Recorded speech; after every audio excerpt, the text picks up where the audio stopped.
Hi, this is Benjamin Trevor. and we'll be showcasing off Project Beacon today.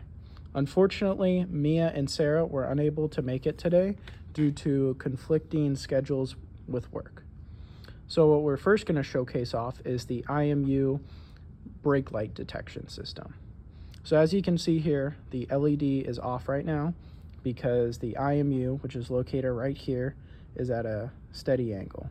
But when we change this angle and lift it up, the brake light, which is replaced with just a normal LED right now, goes off.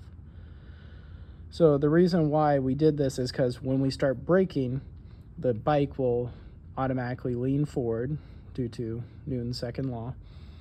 So when the bike leans forward, the IMU sensor tilts, sending off the brake light. The next thing we're going to showcase is the LCD screen and the XM125 sensor. So as you can see here, it's showing off distance and also velocity and acceleration. So if I hold my hand steady over it, give it a couple seconds, it'll show the distance of 8 millimeters.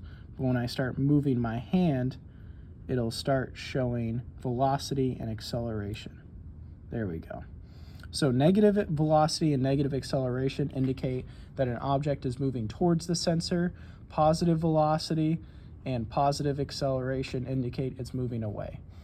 And the goal is to eventually make it to where if we have a certain distance or a certain acceleration parameter met, it will automatically notify the rider of the bike.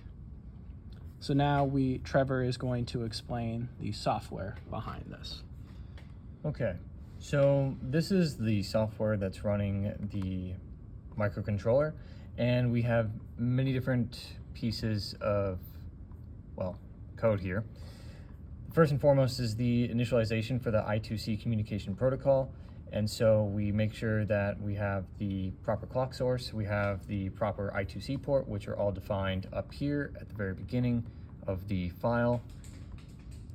So we have the SDA pin for the microcontroller, the SCL pin, the frequency for the I2C communication protocol, and then we also have the address for the XM125, the IMU addresses, and then we also have the LCD address. This here is the I2C distance detector register maps for the XM125. So where we can use the different addresses for the XM125 depending on which signal we want to use. And we have many other defined statuses, variables for the purposes of this project. And so along with the initialization of the I2C, we have the read and write registers for all the components like the XM125 and the IMU. We have the configure, we also have the measurement function, and then we also have the LCD functions here.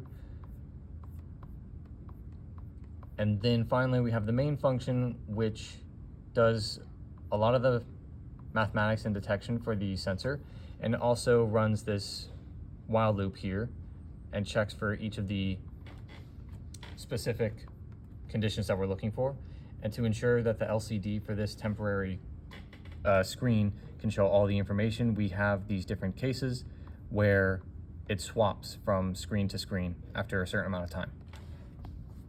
Thank you.